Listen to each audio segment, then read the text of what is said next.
Okay, so here is the long-awaited tutorial on how I made my wedding favors. These are made from Jesmonite.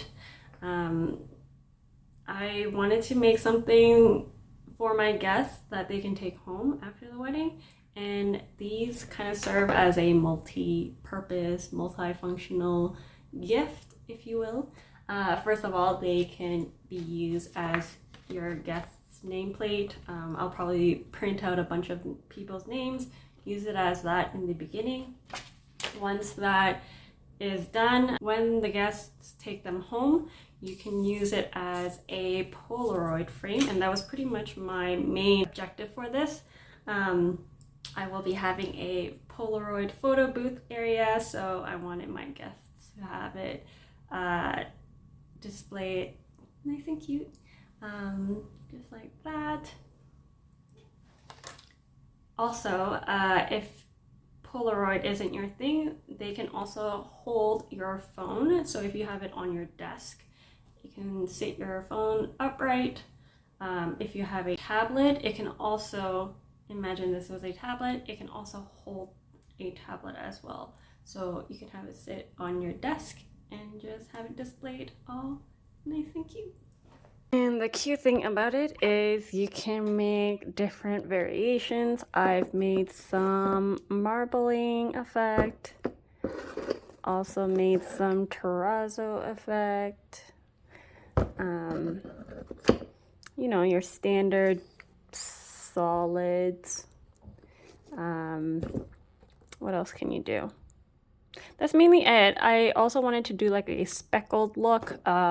I'll probably do a few of those later. So yeah, cute.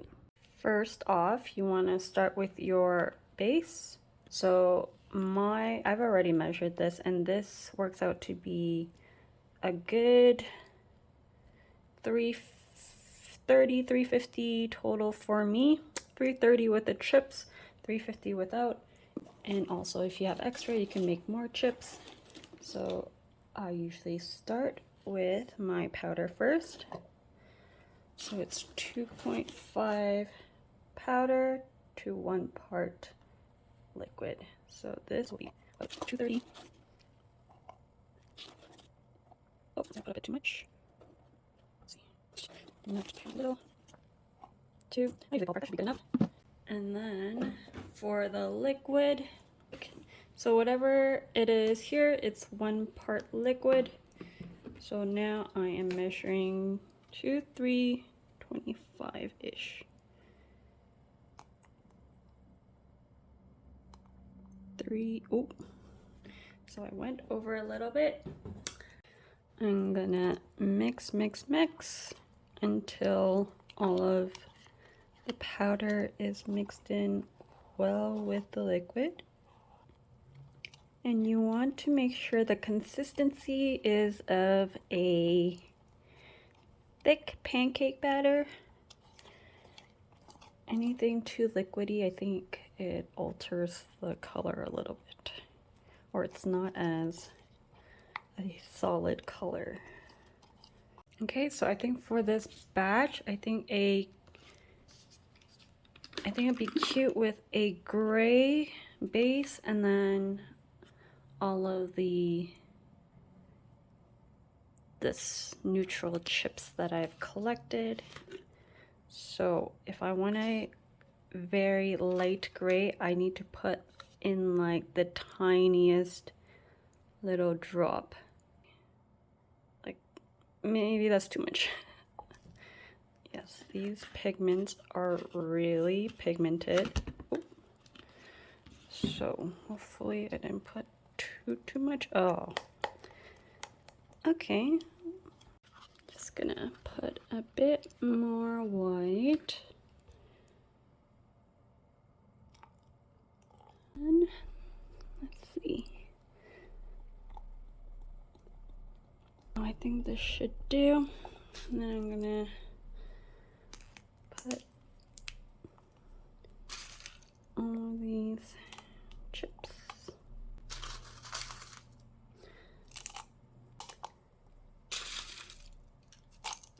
I think that should be good.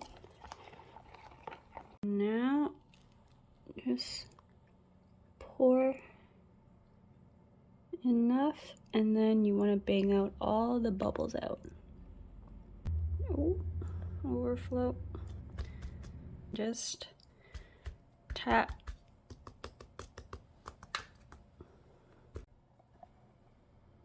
Oh, that was a huge piece.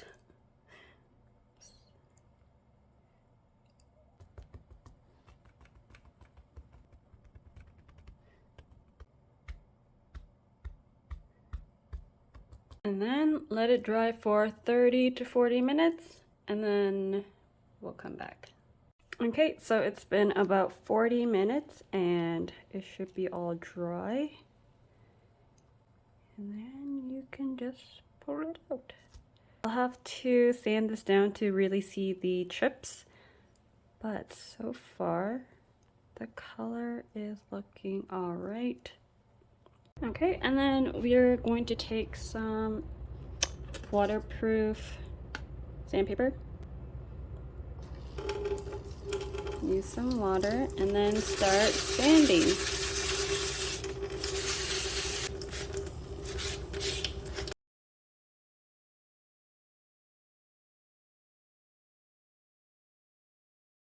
Okay, so that was me sanding for about 10-15 minutes and still no chips. That just shows that I didn't put enough. I'm kind of loving this color. It has this like blue, bit of a blue tone to it, and then mix in.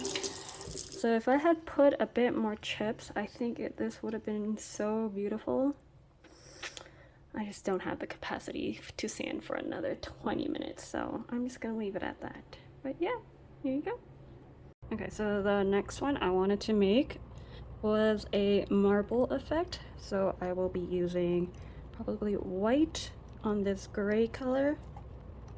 With marbling, you just want to take a tiny bit and swirl. And then while it's swirled like that, you just want to pour and just let it do its thing. Here to pour. So I added more white, and then you just want to swirl and then pour. And then as you pour, it'll just naturally start marbling. Okay, so now the marble one is dried.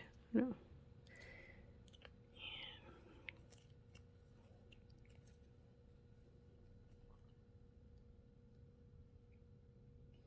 No.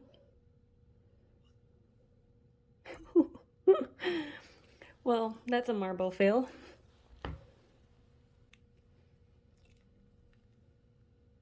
So I put way too little of the white pigment, so okay, that one is a bit better. So yeah, I didn't put enough pigment for this one, so that's why you only see it on the side here. It's all right. I find that with marbling, if you put way too much, it just becomes really muddy looking. I personally don't like this much of marbling. Like, I really like the more subtle marbled look. But yeah, you just learn and you go. Yeah, that is how to do a marble effect. Yeah, so that is how I made my wedding favors. If you like to DIY, I highly recommend you look into Jesmonite. It is non-toxic, VOC safe, and really fun to make and really cute as well. You can also buy different types of silicone molds and just make whatever you want. If you have any questions, let me know in the comments below. If you like this type of stuff, make sure you subscribe so that you can be up to date in all of my DIYs and follow along in my wedding journey. And thanks for watching.